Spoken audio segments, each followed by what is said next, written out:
Hi, I'm Ron. We're here at Murphy's and Tabernacle with Sean and Michelle Pringle from Papa Joe's Salt Company. Do you guys want to talk a little bit about the background for Papa Joe's and how you guys got started? Basically, my grandfather, Papa Joe, created this mixture back in the early 70s. Just was in our family and amongst friends. And when I met my husband, I gave it to his family and started giving it out to friends in little glass jars. And I wrote Papa Joe's Salt on the jar. And those friends and those family members are like, what is this? And I'm like, oh, it's just Papa Joe's Salt, my grandfather's seasoning. And they said, you have to start a business. His only two wishes were for me to never change the recipe and to never forget about him. And that's what we've tried to do. He and his good friend Charlie White created this back in the early 70s before there were all the spice mixtures that we have today. So they went through a lot of ratios and trials and errors until they came up with this exact recipe. That's just the right balance of the salt, the pepper, and the garlic combined together.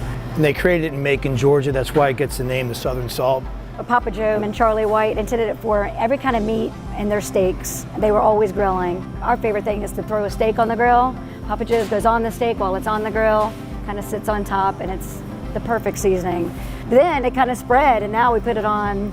Well, everything. Everything. My favorite thing is Murphy's corn on the cob, that's been cooked up perfectly by my wife, and I roll it in olive oil on a plate with Papa Joe's instead of butter. So it's Papa Joe's and olive oil. It's my favorite. Papa Joe's is special because it's just a simple ingredient list.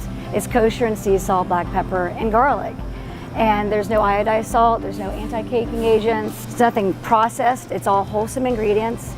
And because of the coarseness of the salts, particularly, and the balance with the pepper and garlic, a little bit goes a very long way. I would say it's different from a regular seasoning. Like when you put it on your steak, your mashed potatoes, and your green beans, all three dishes don't taste like you put Papa Joe's salt on it. They just taste like the natural flavors that come out. Brings out the natural flavors. That's yeah, correct. I find that too for the burgers as well. So it's just so easy. You put it on your stove or your cabinet, and it's just the easiest ingredient shaker to grab.